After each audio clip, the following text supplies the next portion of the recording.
One of the highlights of my nerdy adolescence was attending the 1975 Star Trek convention in Chicago.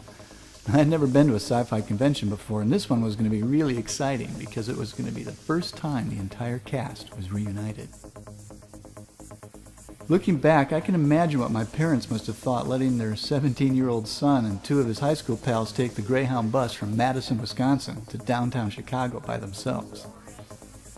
We arrived at the Conrad Hilton Friday night. Our single room was only $37 per night, and fortune smiled on us when one of the guys hooked up with one of the convention organizers and got us signed up to volunteer for the weekend. This meant getting access to all the behind-the-scenes fun.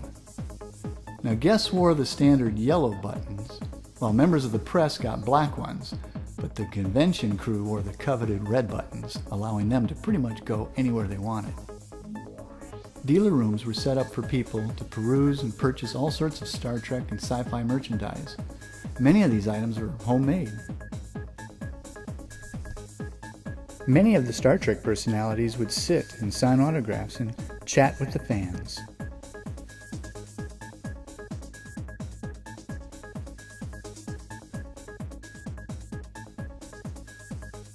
One of my favorite events were the writers' discussion panels held in the Normandy Lounge. Writers such as Harlan Ellison, David Gerald, Philip Jose Farmer, and Robert Bloch discussed science fiction, television, and even took questions from the audience. In the International Ballroom, they had built an Enterprise bridge set for the main stage, complete with captain's chair. This was the stage that the cast members used for their events. The crowd went crazy the first time William Shatner sat back in his captain's chair, beaming to the crowd. David Gerald, the author of one of the most famous Star Trek episodes, The Trouble with Tribbles, was also the master of ceremonies during the cast events. He would introduce the stars to the ravenous mass of assembled Trekkies. Now talk about geek heaven. Our team was assigned to sit on the stage each night and guard it after the day's events were over. All night long, the die-hard fans were treated to Star Trek episodes played back-to-back until 3 in the morning. What could be better than sitting on the bridge watching Star Trek episodes with hundreds of your fellow Trekkies all night long? We had to clean up the stage each night, and I saved some of the notes that were given to host David Gerald during the cast events. Some notes told him in which order to introduce the stars, and other notes were there to announce certain events.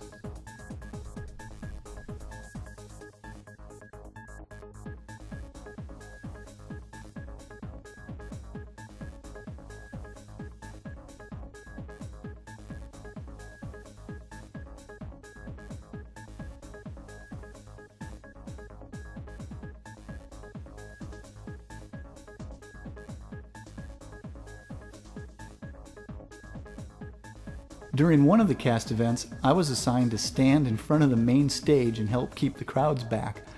Realizing this was going to be my only opportunity to get some photos of the cast, I turned around and snapped off a few shots with my crappy little insta-matic. I remember being stunned by the explosion of flashbulbs in my face whenever a new cast member would emerge from the bridge's turbo lift. This was the schedule of events taken from a program.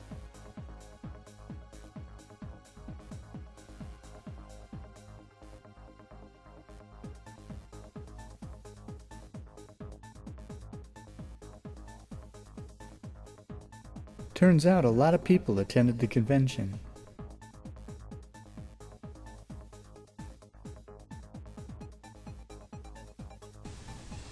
The Chicago convention was a real moment in time for sci-fi fandom. The Star Trek series had been off the air for 6 years, and the first Star Trek movie wouldn't be out for another 4 years. Even the first Star Wars movie was still 2 years away. This convention seemed like just a gathering of true fans who enjoyed celebrating the original series, and it was nice to see that I was not alone.